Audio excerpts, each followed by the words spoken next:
You're listening to Aruch Hashulchan with Hislavus.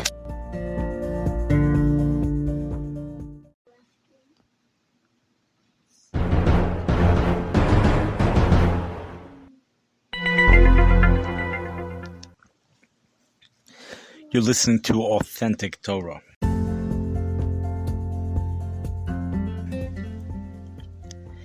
This is going to be an unbelievable chiddush to many of the people that don't know it, and if you do know it, then maybe it's not such a good chiddush, and you might hear Dovi in the background.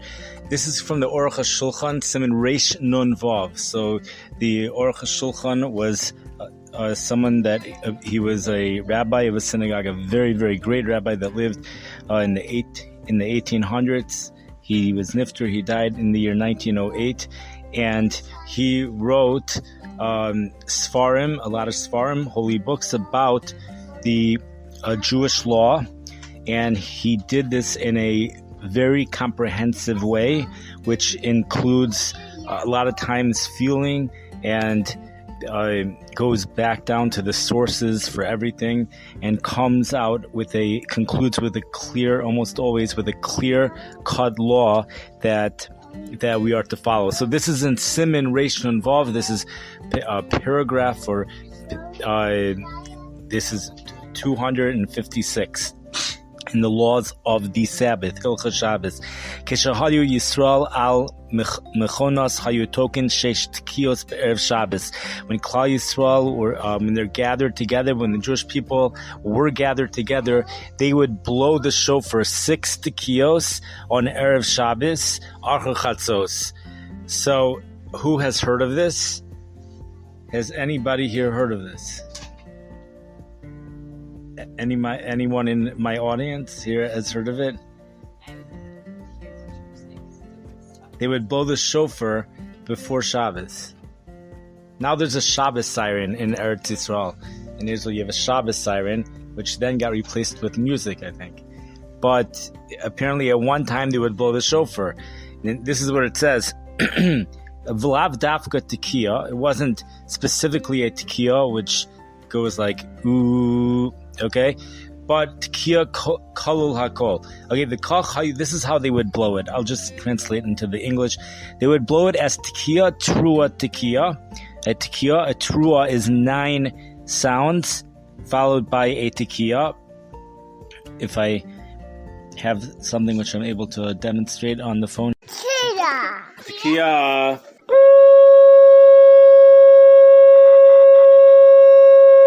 Teruah.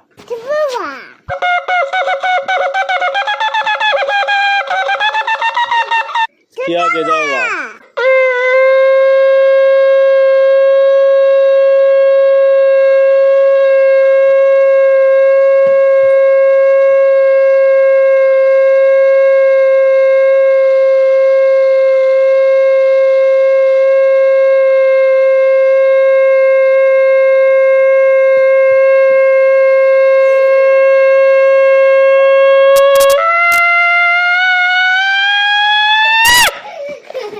Tekiya, trua, okay. Tekiya, trua, tekiya, trua, tekiya. They had tekiyos, okay, these tekiyos, these blowing of the shofar is like a sign announcing it's time to get ready for Shabbos. Now, according to the Rambam, at the end of the 5th parak, the 5th chapter, law number 20, he says also when the Sabbath was over, they would also blow the shofar, which is a ram's horn. They would blow the ram's horn, the shofar, after Tzeis HaKochavim, after the stars came out. 3 medium stars came out, approximately 45 minutes to an hour after sunset. This was done to inform people that you're now allowed, right now it is permissible to do all of the activities which it was prohibited to do on the Sabbath. You are now allowed to do malacha, you're allowed to do work, but work, malacha doesn't actually mean work over here. It doesn't mean like work, it's very specific. There's a very specific definition of what malacha means. And a lot of the laws actually, such as carrying a pencil from from your house to downtown might be considered work, whereas moving a thing of furniture is not considered work. So the Chalko Allah, the Ramban argues on him, and the Rashba, they say that there was never a tekiah, there was never a blowing of the shofar after Shabbos. It was only when Shabbos started. So now, what needs to be investigated is what was the source for this? Why did they blow a shofar, specifically a shofar? Why did they blow it in this way, almost like similar to the way it's blown in Rosh Hashanah? Why not just make it kind of like a tornado siren? Why blow it in this specific way? Anyways, Kate said, how would they do it? The Rambam writes, they would blow in a high place, like someone would go on top of a mountain. And the reason why they went to a high place was so that people in the entire city would be able to hear it. Not only that city, but even people behind the city and surrounding the city. So the first time they would blow it about a half hour after midday. They would blow it by Mincha Gedola. Now the 30 minutes doesn't actually mean 30 minutes. A half hour doesn't actually mean a half hour. But if sunrise is 6 a.m., sunset is 6 p.m., if the day is exactly 12 hours long, then each hour is an actual hour. Each hour is 60 minutes. There's 60 minutes to an hour. Now, but 60 minutes to an hour, as easy as that sounds to most people, most of the year, according to the Jewish law, there's not 60 minutes to an hour. In fact, in the month of December, there's in the city of Chicago, there's only 45 minutes to an hour. You divide the hours from sunrise to sunset into 12, and that's how you come up with how many minutes there are in an hour. In the summertime, there's about 76 minutes to an hour, and on June 21st. So therefore, a half hour is 38 minutes. 38 minutes after midday. And because of daylight savings time, midday here in Chicago is approximately 1 o'clock. Not all cities have it at 1 o'clock. You go to South Bend, Indiana, it's closer to 2 o'clock. Same thing with Cincinnati. But talking about 38 minutes, so about 1:38 in the summertime, that's when they would, if this would be done in Chicago, they would be blowing the shofar at 1:38. If in the wintertime, when midday is at noon and a half hour is only 23 minutes, so they would be blowing it at 12:23. Now, so they would blow the shofar. But after they blew the shofar for the first time, the Aruch Hashulchan is quoting from the Rambam, and he says that the people would hold back from working in the field. The people who were working in the fields, I guess farmers, not other people. The stores stayed open. But the people who were working in the fields, plowing the fields, they would stop doing their malacha. That's what was supposed to happen. This was to warn them Shabbos is coming. Now it's time for you to stop doing malacha. Now here's the thing, however.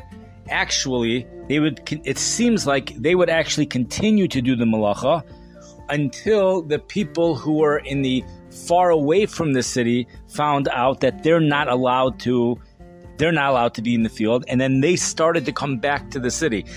The way I envision it, and maybe this is not correct, I'll think about it more over the next day or two and see if I still think like this, is that once the people in the city saw that it was rush hour, that the other people were returning to the city, at that time, that's when they left their fields.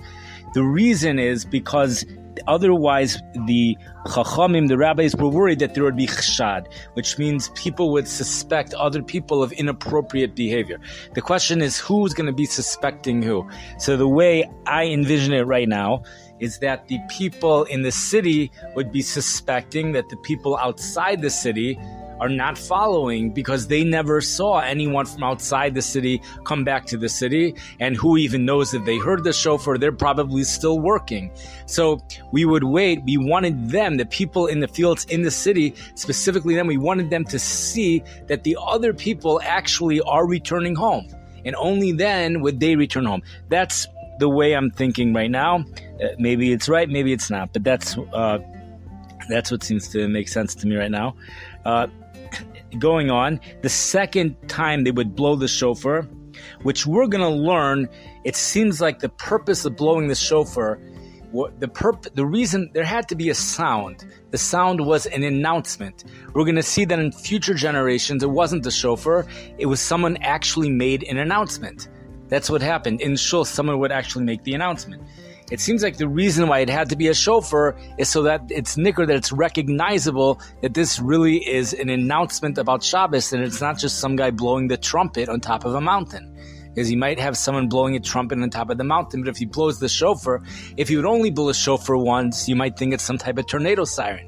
You can't blow the shofar only tekiah. One tekiah, actually, a tekiah gedola sounds exactly like a tornado siren. Okay, I know they didn't have tornado sirens in those days, but that's what it sounds like. A trua is like 9 very short tekiyahs. So it's like beep, beep, beep, beep, beep, beep, beep, beep, beep, beep. So if you only hear a trua, then, I don't know, the tekiah is what gets people's attention. They hear a siren. Now their attention, what is this? Then they hear a trua, they hear that. Then they hear another tekiah. Then they do it again. They know, okay, this is the shofar. This is what they hear on Rosh Hashanah. The beginning of every Jewish New Year, there's a commandment to listen to the blowing of the shofar, the blowing of a ram's horn. We listen to 100 different types of blows. Some of them are similar, some of them are not. So when they would hear this, then people knew this is not just some guy blowing the trumpet. This was actually some type of announcement that Shabbos is coming. That's the way I'm understanding it right now. Maybe I'm going to think of something different over the next couple of days. Okay, anyways, okay, so the second time, so the first time they blew the shofar, it was so that people in the fields would stop working. Okay, but the people in the stores apparently were allowed to continue working. We would have to work on why that should be. Okay, we'll have to think about that. But, so the second tekiah was done, the second time they blew it was done by Mincha Ketana. Mincha Ketana is 2.5 hours before sunset. And again, 2.5 hours means 2.5 hours only if the day is 12 hours long. But here in the summertime, about now, when the days are as long as can be, an hour is just about 76 minutes here in Chicago. So 2.5 hours is going to actually be 3 hours and 18 minutes.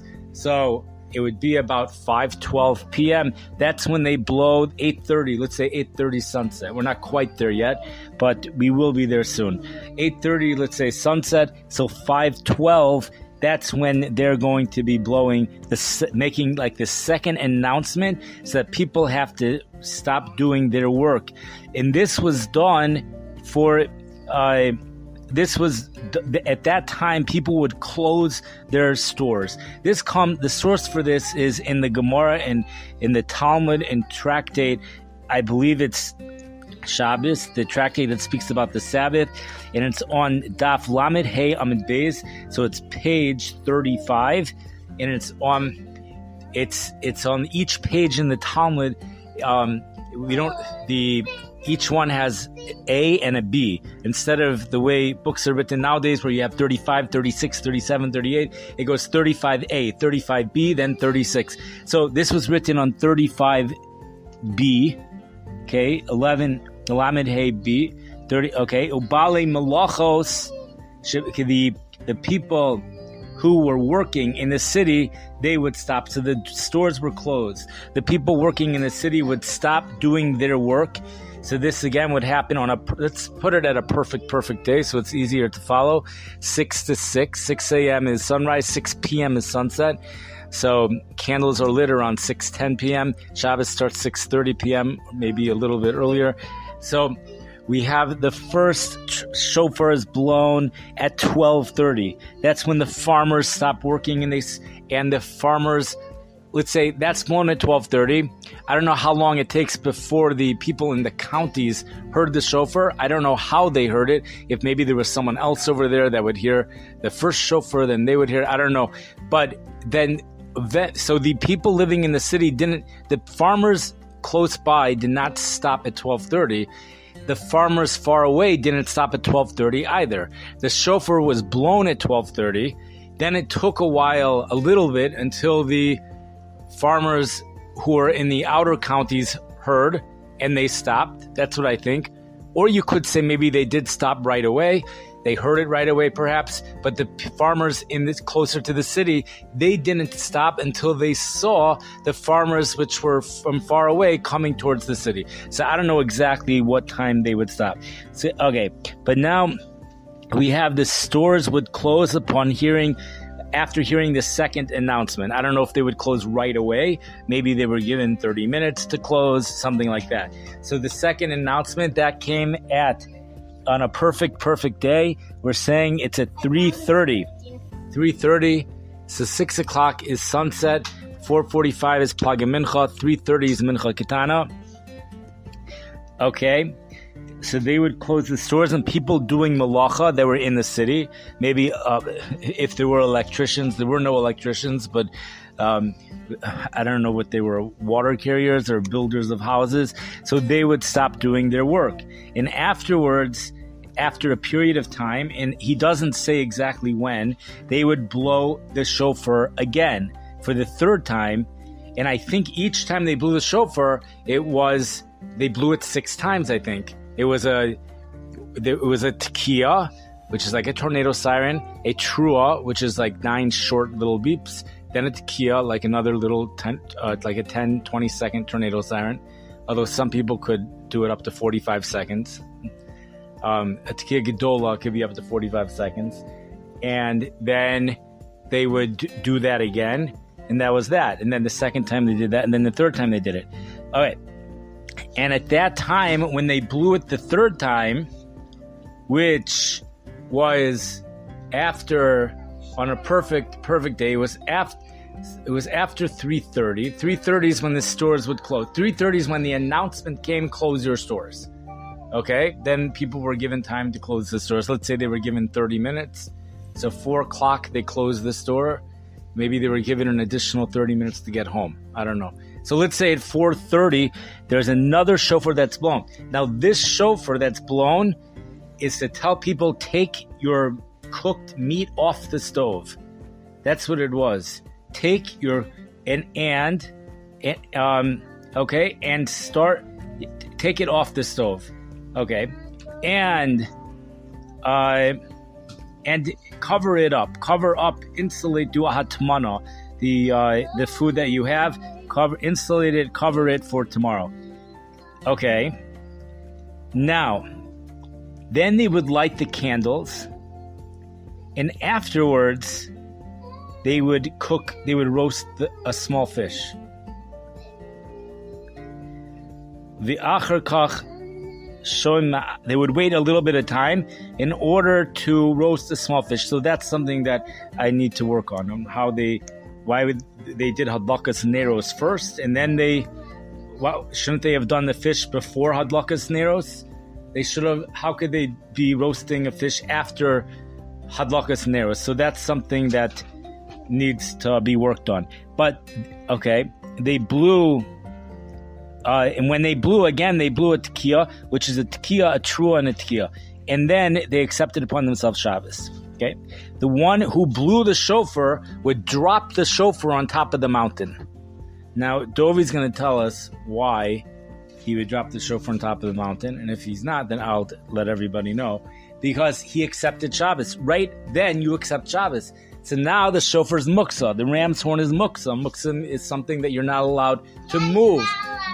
Right, you're not allowed to move on Shabbos. So you drop the shofar right on top of the mountain. He would hide it, okay, and then he would return to his house. He wasn't able to bring the shofar back to his house. Now, the Rambam left out that part, but that's what the Gemara says. The Aruch Hashulchan tells us he doesn't know why the Rambam left it out, but the Rambam left it out. Now, what happens when Yontif falls out Erev Shabbos? They still blew the shofar. Even when Yontif fell out Erev Shabbos, they still blew the shofar. And the reason is because there's more Kedusha to Shabbos than Yontif. So I once had a Rebbe in fourth grade, Rabbi Herber. He said that one of the ways to, I think this is what he said, but maybe it's what someone said as an explanation to something he said, that if one wants to know how much Kedusha a day has, you look at how many aliyahs there are to that day. Okay, so on Yontif there's 5 aliyahs. On Yom Kippur there's 6 aliyahs, and on Shabbos we have 7 aliyahs. So we see that Yontif, which is like the first 2 days of Passover, the first 2 days of Sukkot, Yontif, these are days which are very, halachically, in Jewish law, they're very similar. The things you're allowed to do and not allowed to do are very similar to Shabbos, to the Sabbath, but it's a little bit more lenient in many ways, such as in areas of cooking and in terms of carrying. Those 2 ways in particular, it's a little bit more lenient. So the holiness, the Kedusha of Shabbos is more stringent. The holiness of Shabbos there's more holiness to Shabbos. Therefore, the way it worked is that when it was Yontif, and that was going into Shabbos, you have the second day of Passover was on a Friday, or the first day in Eretz Yisrael, in Israel, there's only 1 day of Yontif for Passover in the beginning and 1 day at the end. So you have that 1 day falls out on a Friday, and then you have Saturday, which is the Sabbath. So they still blew the shofar on Friday. The Aruch Hashulchan is going to tell us he thinks they only blew it once, because they only needed to blow it once. There's nobody working in their farm anyways. There's nobody working at the store, but there are people cooking.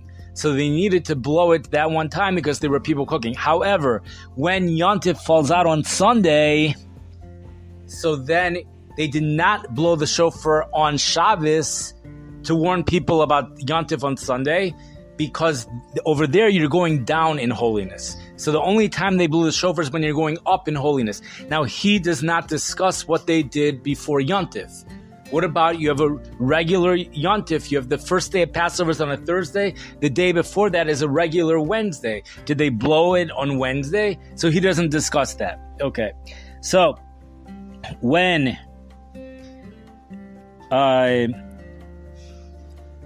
so he says the near. Okay, he tells us that he thinks they only blew it once. Now, over Motze, okay, Motze, and when Shabbos was over, they did not blow it at all, even when Yontif fell out on Sunday, because. Okay, so we said all that already. So the Ramah writes that the minhag in the holy congregations, in the Kiyos Kedoshos, is we don't do that anymore. We no longer blow the shofar, but about an hour close to Shabbos, the Shliach Tzibor, it's translated as the one whom the congregation sent to be like a messenger to pray on behalf of the congregation, but he could also be the one who makes the announcements in the synagogue, in the shul. He would announce, go prepare yourselves for Shabbos. Go prepare yourself for the Sabbath. So I guess we were talking about a time period where the majority of people perhaps came to the synagogue Friday afternoon. And it must be that maybe the afternoon service, the mincha, perhaps was said early, or for whatever reason, people were around. It doesn't actually say that it was done in shul, actually, but when it uses but it had to have been, because it's using the word shliach tzibor, which is the person who was davening, on behalf of the congregation. So this was done instead of blowing the shofar, and that's the way, says the Ramah. That's what people should do. Okay. Now, usually we do follow what the Ramah says, but over here we don't. So says the Aruch Hashulchan, the Achshav nowadays Gam Zei Efshar. Also, this is impossible. It's not going to work. I think what he means by impossible is that it's not going to be effective. We're not there. We're in the marketplace. Ach anu sholchin ish miyuchad. What do we do now? So this is, I guess, what they did over there. We send a specific person who goes to the marketplace to get people out of the marketplace and from the stores. Okay, now, the question is, are we referring to the store owners or the people shopping? So we're referring to the shoppers. We're not referring to the store owners. And you're going to see, because Kiyesh Bezek Godel HaMachshil, this stores and shopping presents an enormous stumbling block when it comes to keeping Shabbos. Shopping Friday afternoon, and this is the reason why. Does anyone want to say the reason why? Why shopping Friday afternoon is a tremendous stumbling block for people in regards to keeping Shabbos. Okay, get carried away. Now why? He's going to say why. Why do people get carried away? Shapirov le'es erev, because for the majority of people, when it gets night as evening approaches, Maisa hasatan, Goyreim sheyavo liknos v'tzarech lezeh hitzchazkos harbe. The Satan will cause people all of a sudden, they're like, oh, we need this and we need that. We have a rabbit and we need food for the rabbit.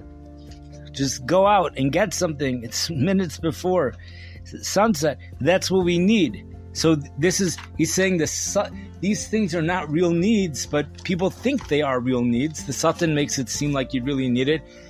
If you look harder, you'll probably find the thing in your house.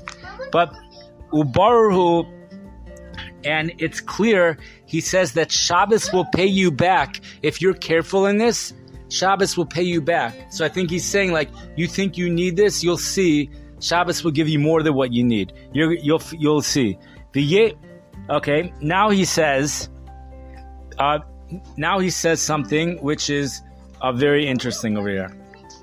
He says, and a person should say the prayers of accepting the Shabbos, of Kabbalah Shabbos and Mariv, daven the evening service while it's still day, meaning before sunset. This is something that we do not do during the week. It's strongly discouraged. We're strongly discouraged from doing this during the week because a person does not fulfill the mitzvah. They do not fulfill the commandment of saying the Kriya Shema Bizmano, of saying certain scripture, certain verses in the Torah.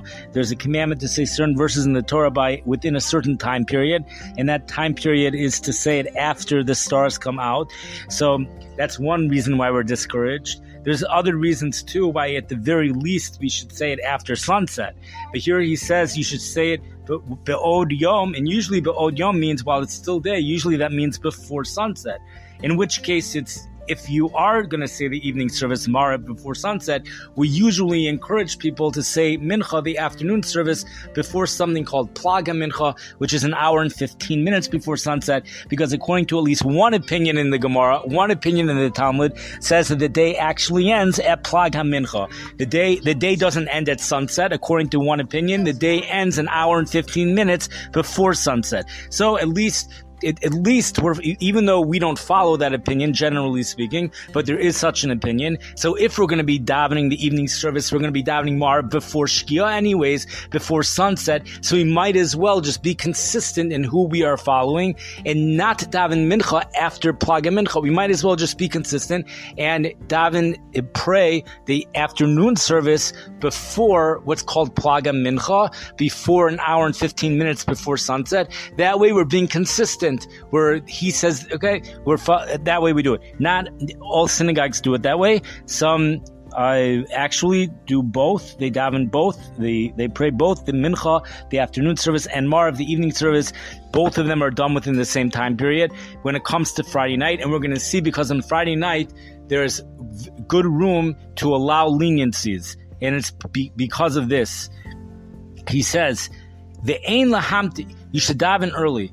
Pray early. Ve'ein lahamtin al adam gadol. Don't wait for the adam gadol, the great Rav of the city. Don't wait for him. Usually, because of derech eretz, because it's a good menschlichkeit character trait. It's we wait for the rabbi to come in before we start davening. But in this case, don't wait for him. If he hasn't come to shul, don't wait for him, just start. With chus kadoho, this is a great merit. That comes from the Magen Avram. Now, the Aruch Hashulchan says, Uba avono seno harabim, and in our great sins, ata we delay davening very late, and we do it with good intentions. The chayshvin zel mitzvah, and we think that this is a mitzvah. We think this is a good thing. We're fulfilling a commandment. We think because by davening late, by saying the prayers late, we're doing ma'ariv bismano. We're praying the evening service in its proper time, according to all opinions. And we're going to also be fulfilling the commandment of saying Kriya Shema within its proper time, saying those verses from Scripture in its proper time. And that's what we do the other nights of the week. He says, "V'oy vavoy lemitzvah zu," but this mitzvah, that mitzvah that we're doing, that we're being extra careful on, trying to make sure we say Marav in its proper time. That's okay. It's a mitzvah, but this is not oy vavoy. It's not good. Like, woe to us for trying to keep that mitzvah. Because by doing this, Kizeu Baduk Umenusa, which I've translated it as this has been checked and tested. I was told that there's a better translation for it. But either way, the gist of it is that we see with our own eyes, Sha'ayidei Kain, by making Marav late, Ba'im L'chil Shabbos. This comes to the desecration of the Sabbath. Rabin, many people may Anshei Ha'ir, from the people of the city. And he's already explained earlier that whatever time the Rav, the great rabbi of the city, would light the candles, would accept Shabbos, the people are going to do it later. So whatever the city does, people are going to do it later. Or at least some of the people are going to be late. So the city, as a congregation as a whole, should do it very early. That way, when the people who are doing it late, even if they're late, they're still going to end up doing it before sunset. They're still going to end up accepting Shabbos upon themselves before sunset. Okay. The Kvar Ha'arach, we already had in Aricha, we already spoke at length about this in Siman Reish Mem Beis 242. The Ashrei Enosh Yaseh, praiseworthy is the person who does this. Yaseh Zos, this Amit, he strengthens himself. She Spalu Marav Be'od Yom, he davens Marav, the evening service, while it's still day, something which is discouraged to do the rest of the week. But Friday night, we encourage it by all people, even if the person knows that he's not going to desecrate the Sabbath, because he's also part of a community. And to a certain extent, we all have a responsibility on each other. As a community, we have to do this early to make sure as a community we're keeping the Sabbath, we're keeping Shabbos. The Ein Ketzasachro, his reward for doing so will be infinite. There's no end to the reward. The Shabbos Tamlitz Alav. These are the words of the Aruch Hashulchan. The Aruch Hashulchan was a Rav, he was a rabbi of a synagogue, so he was very in touch with the people of the city and all different types of people, and perhaps that's one reason why he comes out so strong on doing this, because not everyone does it this way. If you're going to be davening the evening service before sunset, which is what he's encouraging, then you should daven the afternoon service before what's called Plag HaMincha. Now, he doesn't talk about that at all. And in cities like St. Louis, the shuls, except for the Chabad, the shuls start at 7 o'clock. We have shuls even here in Chicago. They start at 7 o'clock no matter what, which means they're davening Mincha. They're saying the afternoon service after Plag HaMincha, but they're davening Mar before sunset. Perhaps what he's saying here is that the main thing, the crucial thing Friday, all we're looking for is let's set up a time that will prevent the least amount of Chilul Shabbos, of desecration of the Sabbath, or set up a time that there will be no desecration of Sabbath. And here's the thing. The problem with doing the Plag HaMincha thing is that the times change every week.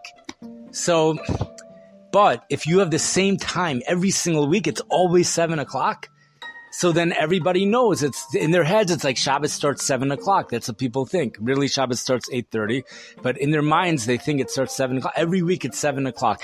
Like, that's the time. It's 7 o'clock. That's when everyone is in synagogue. That's when everyone's in shul. So by making it a set time, it's in terms of Shmir Shabbos, it's actually better to do it that way. in human psychology, it would be better to do it that way. Even once you go ahead and say Shabbos is the main thing, let's forget about Mariv in the proper time, and then certainly the Mincha, before Plaga Mincha, forget about all, let's just focus on Shabbos. If you want to focus just on Shabbos, the best way to do it is have a set time every single week at 7 o'clock. So according to this thought is my own, that thought of the 7 o'clock. I'm using this to be mlamitz chus on, because a lot of people have a difficulty. How could you have a 7 o'clock mincha? Grant, you want to daven early, so daven early. Go ahead and have an early prayer service, but make sure at least you do the afternoon services before plaga mincha. And then, okay, how can you have a 7 o'clock thing? No, because here's a reason. I'm offering a reason, suggesting a reason perhaps why, not just to allow the 7 o'clock thing, but to encourage everyone to do the 7 o'clock thing. Because at least according to this Aruch Hashulchan, who was a Rav, he was very in touch with what was going on in his community. He said he saw Chil Shabbos, he saw these things happening, and the name of the game here, this whole thing is Shabbos. That's the name of the game. And if you make that's the main player here, then you set up the times according to what will produce the greatest outcome for Shmir Shabbos. What time? And the best thing, perhaps one could say, is having a set time well before it has to be that accepting the Shabbos comes after Plag HaMincha, but that is happening. That's for sure happening, because Plag HaMincha is before 7 o'clock.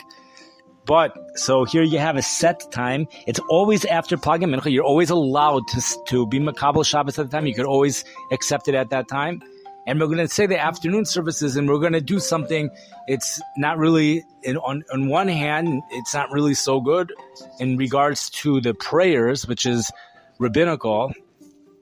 But we're not worried about that at all. We can't be worried about that at all. Our focus these days has to completely be on Shabbos. We have to be in touch with what the people of our generation go through. And by making a set time, if all of the shuls, that's the only thing that was available, was 7 o'clock, so then that would lead to less Shmir Shabbos. The only thing to say on this is that if all the shuls, all the synagogues start at 7, then there's another law that Shabbos for that city actually starts at the time the Kehila says it has it starting. So there has to be at least one minyan, one synagogue, one small synagogue that's going to have it starting late towards sunset. So at least in order for nobody to desecrate the Sabbath, you do need to have one place where there's a late minyan. So this would be Malabed Schust. We are finding merit on those that have a late minyan. So they're offering a tremendous service to the whole community, because now there's going to be even less people. Meaning that late minyan should consist of Yarei Shemayim, people who will never be Mechal Shabbos. Have them go to the late minyan, the late services. So now Shabbos starts at sunset. If all of the synagogues would accept Shabbos early, Shabbos no longer starts at sunset.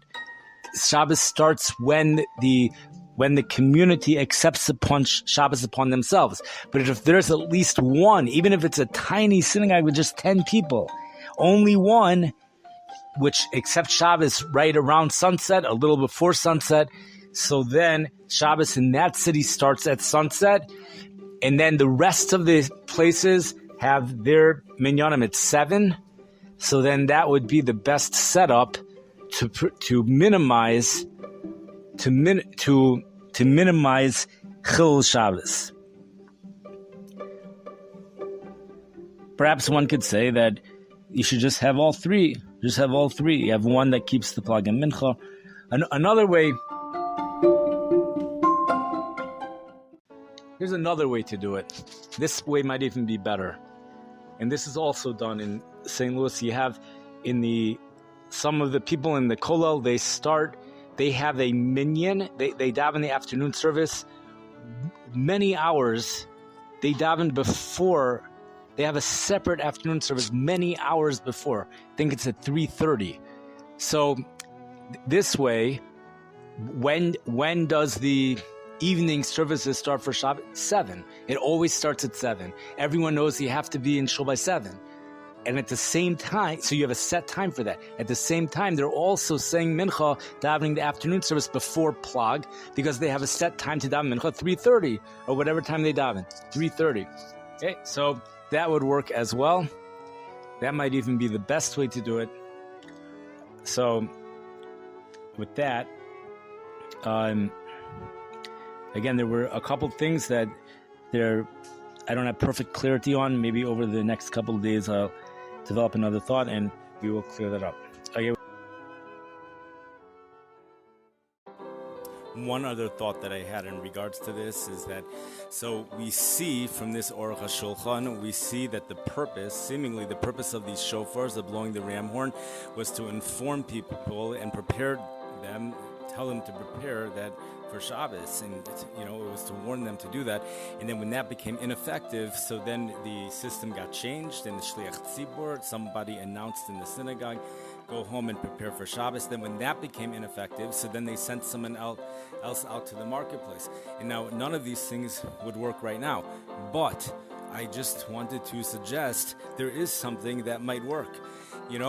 Hashem put in our world, everything in the world, we have physicality, and it's a reflection of the spirituality, but we're supposed to learn from physicality. We don't even have to go into that.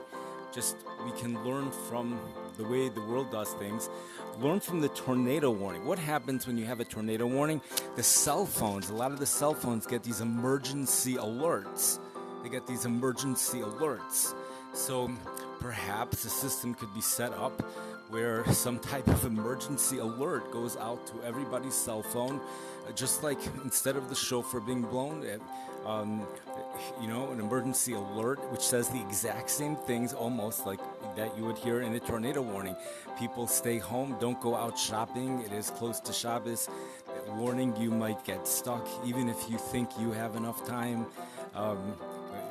Issue some type of a warning, come up with a way to warn people that, I think what the Aruch Hashulchan said is very, very good. He says this from the Satan, that people all of a sudden, right before Shabbos, there's needs that they never thought of before. And it's a real necessity. That's what it feels like. So and there will always appear like there's enough time to do it. And technically there probably is, but you have to prepare for worst case scenarios, and people end up having to walk home, different things like that. So if there would be some type of, if we can do that nowadays, I don't know if there's anybody in a position that is able, I don't know who sends these things out and who does these things, but we don't have any there's no from Jew working for the National Weather Service that could, or even be mechalik. You could be on the warnings. You could be mechalik between. You could have the radio go off by this warning and not by that warning. There's something to work with, maybe in the times of the Mashiach, but maybe even before. Maybe there's something that could be done nowadays, which with the cell phones, a calling post. Why not? But more like a warning, like a loud beep, something like that. Okay, that's just a thought that I had.